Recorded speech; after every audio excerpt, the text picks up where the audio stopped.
e バイク用ヘルメット、バーゴが到着しました。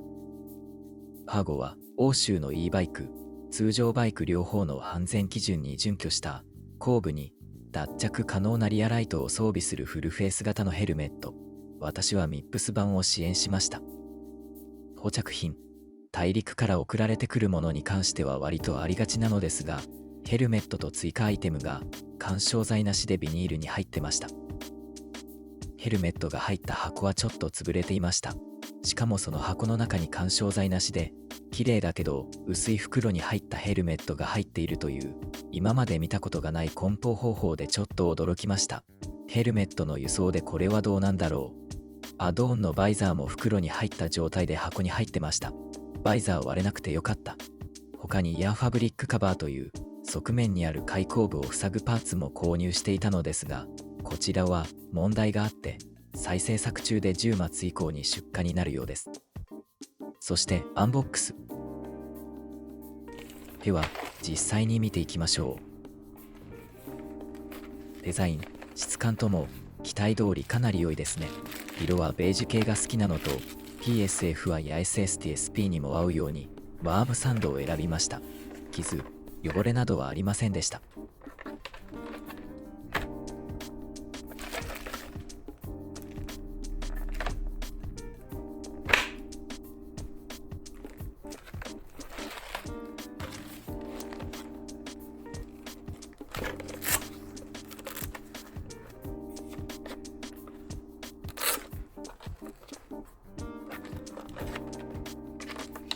フィッティングシステム部分が後頭部を下から支えるような角度になっていて装着感が良いです。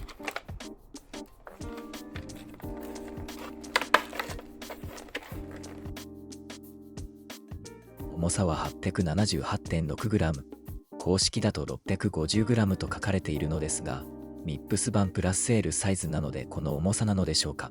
普通の自転車ヘルメットが 350g くらいらしいので倍以上の重さですね。MTB 用フルフェイスヘルメットくらいの重さなんですかね。驚いたことにルーモスマトリックスよりも重いんですよ。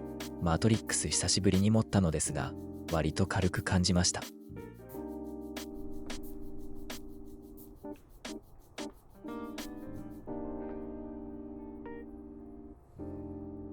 後頭部には取り外しができるリアライトを取り付けることができます。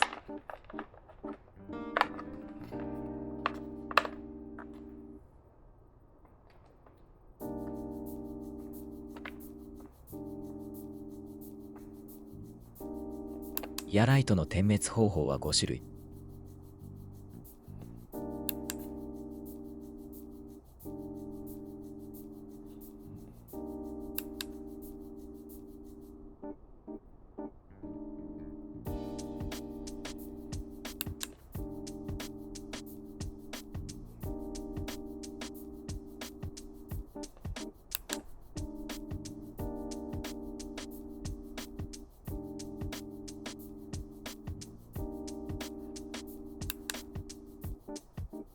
アドオンで購入したバイザー、クリスタルミラー。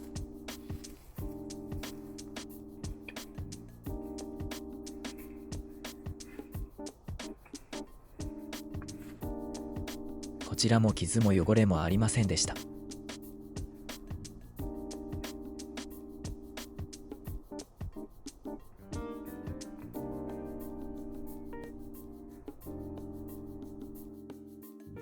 と思ったのですが、本体バイザーはブラックスモークにしたはずなのに同じ色でした。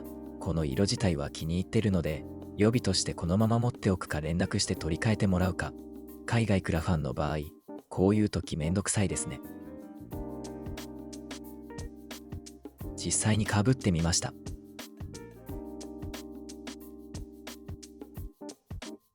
全体的に緩衝材があるのでしっかりはまっているものの、カメラの角度が悪いのもあるけれども、顎部分が開きすぎなのが気になります。どうやらいつもの癖で目深に被っていたのが問題だったようです。フィッティングシステムを閉めれば顎部分にかかるように被れます。適正な取り付け方をするとこんな感じになります。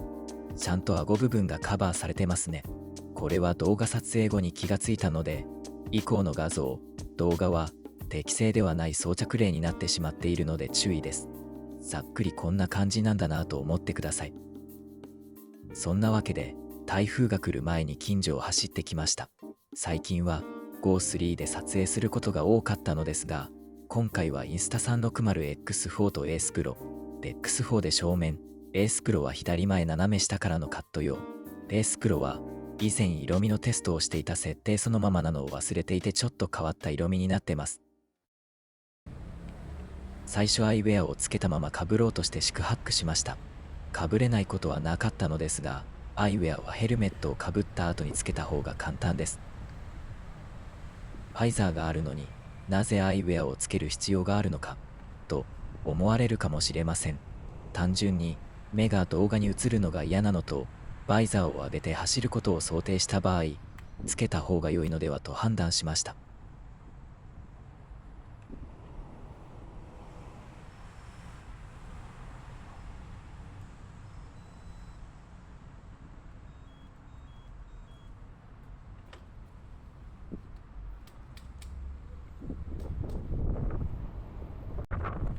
さて実装です。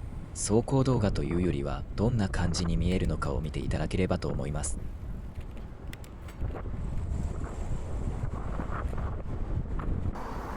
ファイザー、グラスアイウェアでも視界に関しては全く問題ありませんでした。左右の視界が開けているので後方確認も問題なし。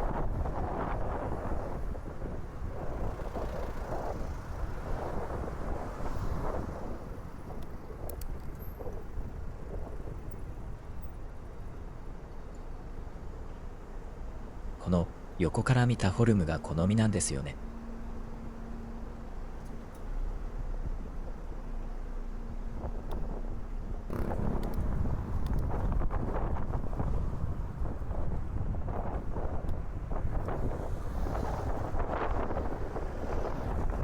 重さが不安だったのですが、走ってる最中は特に重いとか感じません。ただ熱はこもります。バイザーで風が防がれるのも要因の一つだと思いますが、頭部に5箇所通気口はあるものの、内部に溝がない上にクッションが薄く、頭との間がほとんどなく、空気の流れがうまくできていないのかなと思います。他社のヘルメットだと頭とヘルメットの間に溝を作ってうまく空気を後方に流したりするものもあるのでちょっと残念です。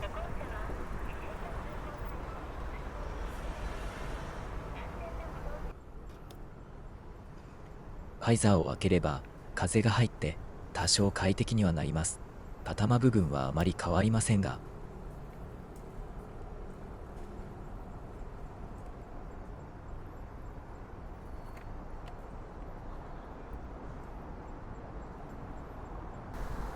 短時間ですがバーゴを使ってみた感想、デザインが良い。e バイク系のごつい自転車に合うと思います。重さは気にならない。バイザーを上げることも考慮してアイウェアはあった方が良いかもしれない。ヘルメットの中が熱くなる。これは構造的にどうしようもないかも。ベンチレーションに関してはもう少し何とかして欲しかった感はありますが、色もデザインも期待通りで最高に気に入ってます。普段は割とカスクを使うことが多いのですが、これから涼しくなっていくのでバーゴを積極的に使っていきたいなと思います。